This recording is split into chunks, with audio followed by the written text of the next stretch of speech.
Welcome to Come and See, your podcast for finding truth in a world of chaos. Brought to you by Living Waters Abide Ministries. With host and founder, Richard Case, and co-host and retreat leader, Kathy Rocconi. Join us every weekday at this time to discuss news, spend time in the Word, and receive answers to your personal questions about living life in God's truth. And now your host, Richard Case.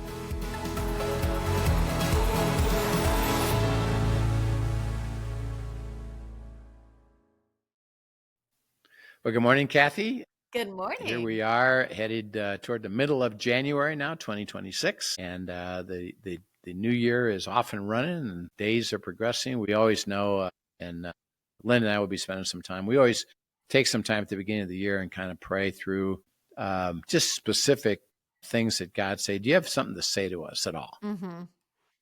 And it's kind of an open-ended. We have issues that we're dealing with, and we're working through God's will stuff, and we always have that, but it's like, is there anything particular this year you want us to understand? We shared that story about the time when he said, I want you to sell your condo, and that happened to be in 2008, which we didn't know what was coming. Right. But he said, here's my instruction, to you. And we had to work through that. And generally it's about pay attention to certain things, and so we've learned, and particularly for you, Rich, when I say pay attention, I'm not asking you to go do anything. Right. Because, okay, got it. That's Linda's biggest fear is that if I even say maybe, you're going to go do something, I promise you, I'm going to follow God instead of me taking off and running, which is what I typically used to do. Is that, okay, got it, and I'd go do something. This is way back when we had started that church in Boulder, Colorado, and which, by the way, is today the biggest church in Colorado. Oh, that's crazy! And we started it from scratch, just nothing. But we had grown, and we were getting to the point where we were having to decide, are we going to go full time or not? Right. The church was getting so much activity that if I was going to give it, if I was called to that, then I had to step into that, and Father said, yeah, you're done. You're go hire a guy. I got a guy for you. Bring a guy in, and then I discipled him for a year, and then he said, okay, now. Not because there's conflict, he said, but there's people emotionally tied to you because you started it, and they rightfully have that emotional tie to you, and you need to let this completely go and let it not be yours. Okay, so we said, okay, what do we do now? And he said, well, go to Texas for a while. Linda's parents need to get settled in their next season of life, which is they need to be by a hospital. They have to have people around them. You've got to help them think through this. And I want you to go to Texas and just spend that, do some time, do time with that. Okay. So, what do we do? And so he said, they're at the moment, this is economically, he said, go buy a house, which we know ultimately we would buy it and sell it, and okay. And do it near them so you can help them out, So Linda says, yeah, that's a good idea. I went and bought a house. I just went down there and bought a house. She didn't even see the house. And I said, well, you said it was okay. She said, that's why I don't say maybe. Whoops, it worked out. It worked out all right. But it was see God saying to me, hey son, why don't you follow me all the way, not just the first step? Okay, I will. And I'll work at it that way. So I've learned how to do that. And Linda she's always hesitant still to say and she kind of reminds me, if I say it's okay to look at this, are you willing to just look at it and not go act on it, Yes. I know I've learned the hard way, do it that way. So that's funny. As we look at the new year, what do you have to say? But we're talking about forgiveness, reconciliation, and we're in this spot in the processing of this as we've come to a place of we have a ministry of reconciliation. We've invited them to process the truth, and we now are understanding. Is there a softness and a yes? And they do, and they get to a reconciliation. Or no, and properly last time you said that their first no, which means maybe they came back with a little bit of a defensiveness or hardness, would be well, why don't you spend some time thinking about it? Because we're ahead of them, interesting enough. Right. We processed it, and they haven't processed it all. Mm-hmm. So they may need to do that. Hey, why don't you go spend some time and let's get back together? And if they do, and we need to give them freedom to do that. Yeah. Yeah. Yeah. And it could, their initial hardness as they process. Remember, if they have any kind of relationship with God at all, and I'm talking about a abiding relationship of any way, mm-hmm. God will speak to them. Yes. He'll say, hey, for your own benefit, pay attention to this. Why don't you go ahead and work this through, and maybe we might even have to help them with the issue of forgiveness. Mm-hmm. And maybe that to be an important part of it, but they could come back with a softness and then you get reconciled. Okay, so we're talking now that if that's happened, fantastic. And by the way, let it be resolved and then let it go. Mm-hmm. And don't hold on to an edginess of, well, you still did that. No, we've really said it. We're good with that. Okay, now we're in a situation where they're not responding. They're hard-hearted, offensive, manipulative, controlling, and they don't care one iota that they hurt you. Mm-hmm. God says, okay, number one, and we talked about this last time, do not plot, plan, spend any energy on vengeance in any way. I'll take care of it, and we'll come back to that. I want you to focus on the next, because you need to know what to do next. Right. Because why? Well, it's not resolved for me yet. I see where they are. Mm-hmm. I know they're not going to reconcile, but what do I do with that so that I don't keep getting burdened by this, particularly if what they're doing continues to hurt me? Mm-hmm. It's kind of like a situation is, well, how's that going to work? If they're going to keep hurting me and I don't have any opportunity to set anything straight, aren't I the one that's going to suffer? Right. And God says, I'll get you through that. Don't worry. No, you're not going to suffer. I'm going to show you how that's going to work. Stay with me. I need your energy with me, and let's go. And that's what we're talking about right now. Okay, what do we do now? We've already determined they're not going to reconcile. Matter of fact, they'll probably keep hurting me, and they don't care one iota. Right. What do I do? Okay, well, let's go to Psalm 34, verses 11 to 22. This starts to tell us some truth about this. It says, "Come, you children, listen to me. I will teach you the fear of the Lord. Who is the man who desires life and loves many days that he may see good? Keep your tongue from evil and your lips from speaking deceit. Depart from evil and do good. Seek peace and pursue it. The eyes of the Lord are on the righteous, and his ears are open to their cry. The face of the Lord is against those who do evil, to cut off the remembrance of them from the earth. The righteous cry out, and the Lord hears and delivers them out of all their troubles. The Lord is near to those who have a broken heart, and saves such as have a contrite spirit. Many are the afflictions of the righteous, but the Lord delivers him out of them all. He guards all his bones, not one of them is broken. Evil shall slay the wicked, and those who hate the righteous shall be condemned. The Lord redeems the soul of his servants, and none of those who trust in him shall be condemned." Yeah. So he's kind of talking about the fact that you have opposition. You have somebody that has hurt you and has impacted you and has crossed your line of justice. Mm-hmm. And there's no desire on their part to process any truth at all. Right. So he said, I understand that, and I want you to understand that. That's where it is. He said, this is how you approach it. Number one is, what do? He says, call out to me. Mm-hmm. And what does he say he'll do? If He'll you call listen. out to me, I'll listen, and I will resolve what? I'll deliver you from what? From all of the troubles. All of your trouble. Okay, so he says, you have a situation that you cannot solve yourself, but it's troublesome. Right. He said, I recognize that, and it's okay that you recognize it, and I don't want you to stuff this. Mm-hmm. Okay, all right, well, I'll just put up with it. Or, and particularly in the church, it's a very false way of interacting with each other. But they actually almost tell you should just accept it as being holy. Mm-hmm. Yeah, just let them walk all over you and let that be holy, and aren't you the holy one? And God says, actually, no, because I have to resolve this for you. And I will, because I'll deliver you out of what? You've got trouble. I see delivering you out of trouble isn't to say it doesn't exist. Right. It exists. I have to deliver you from that real stuff. Mm-hmm. I will. Call to me, trust me, I'll deliver you. And he says, I understand understand that you're brokenhearted. I understand that you're crushed. Mm-hmm. Okay, now why are you brokenhearted when you have this opposition? Why are you brokenhearted? Because it's coming against you and it's hurt you for real. Yeah, it's for real hurting you. Real pain.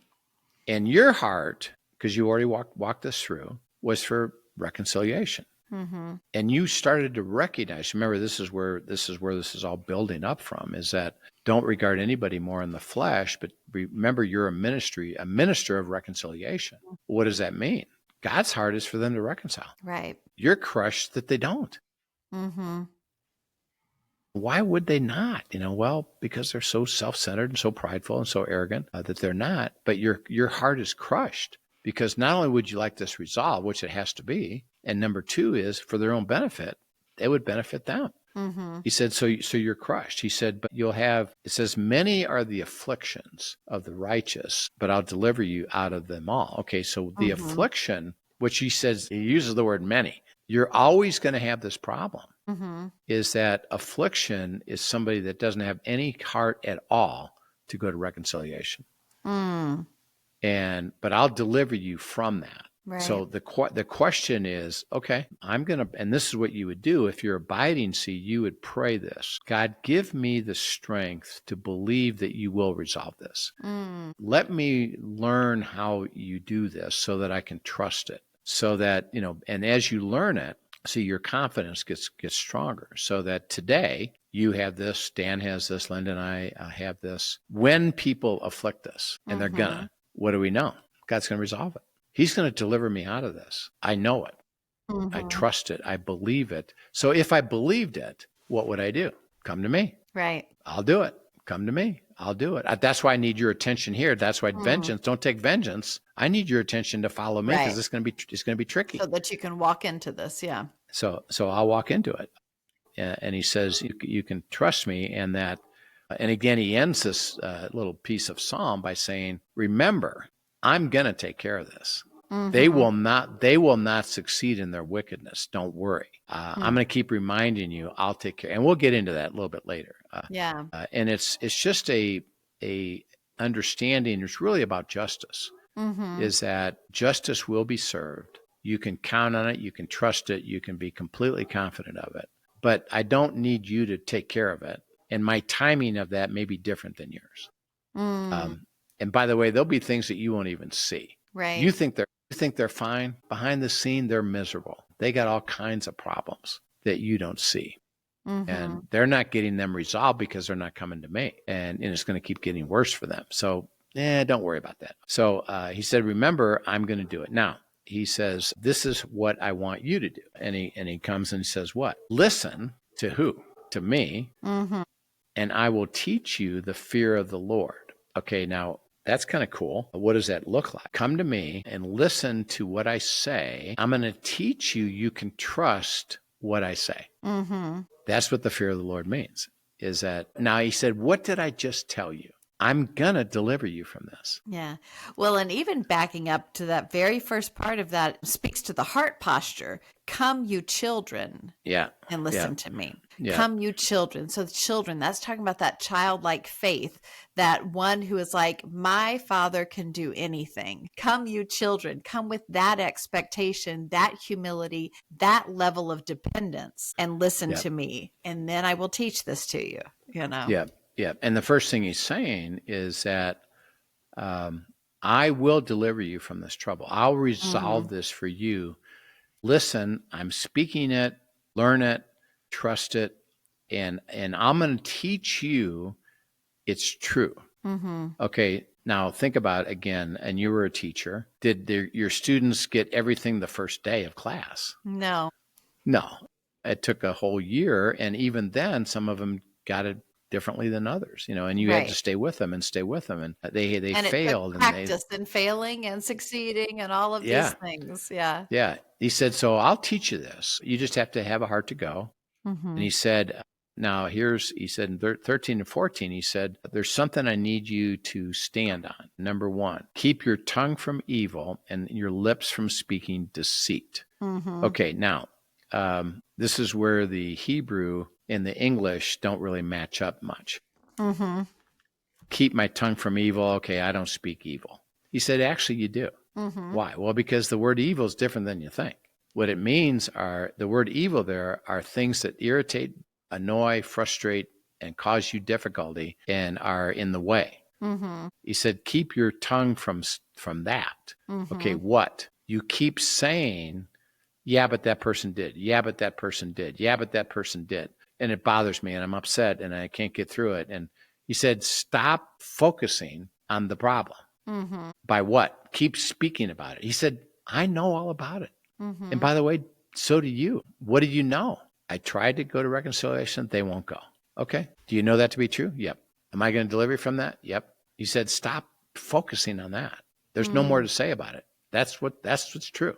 Don't keep talking about it. And your lips from speaking deceit is that you're adding all this stuff to the whole process why don't we just get to the truth of it and let me guide you to that. And you're actually encouraging that. And then he says, so turn away from evil and do good, seek peace and pursue it. Okay. Now this is interesting. The word is annoy, frustrate, things that annoy, frustrate, irritate, cause you difficulty. Turn away from that. Okay, what do you think that means? Okay, I have things, a person, and what they did that annoy, frustrate, irritate, cause me trouble, and are in the way. Mm-hmm. How do I turn away from that? Well, part of that is fixing your eyes on him, right? It's getting the right perspective, looking up. We've talked about that before, but having the right perspective, looking up, what do you have to say? And just following him will naturally turn us away from the other. Yeah, and then see what you say is that I don't need to put up with this. I don't need to live this way. I don't need to accept this. Mm-hmm. I don't need to say it's okay. See, it's not. He said, turn away from that by saying, wait a minute, it's not resolved for me. Here's where they are. They're still hurting me. They're still attacking me. They're still causing me trouble, or I'm still hurt by what they did. But you know what? God says you don't need to live that way. So you purposely turn. Mm-hmm. And you say, okay, now I don't know yet how, but I am not going to stay here and let this bother me and control me any longer. Mm-hmm. I don't need to. Now, what do I have to do? He says, do this. He said, do good, seek peace, and pursue it. Okay, who defines good? He God. does. Okay, what? Now think about this. I'm bothered by this. Mm-hmm. What would be And they're not going to reconcile. So that's not the solution. Mm-hmm. So what's the only thing that could turn it into good for me? Well, for God to do something different, to restore in his own way. He's got to move me to a place where my life is good and this no longer is overwhelming me. Mm-hmm. So he said, move that direction because I've got to do something different in how you handle this differently so that it's resolved for you. Because it's not going to get resolved by reconciliation. We already know that. Mm-hmm. Okay, it's got to be a different way to do it. Okay, he said, now go after it, pursue, and the word pursue means go after it with all your energy, right? And seek shalom. So he says, look, I'm going to deliver you from this. Mm-hmm. I want you to learn that. How? Let me deliver you. Mm-hmm. How? Don't accept it. Do not accept it. I don't need to live here. I'm going to go seek you to show me the way for you to resolve this. Right. And I'm going after that. And my energy now is toward what? How are you going to guide me and lead me so that I can come to a conclusion about this? And this no longer is part of my life any longer. Mm-hmm.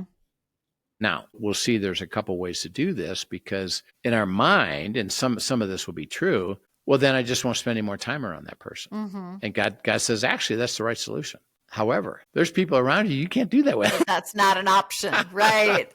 Like, what do we do about that? He says, there's some trickiness to this. But he says, so think about how he's working.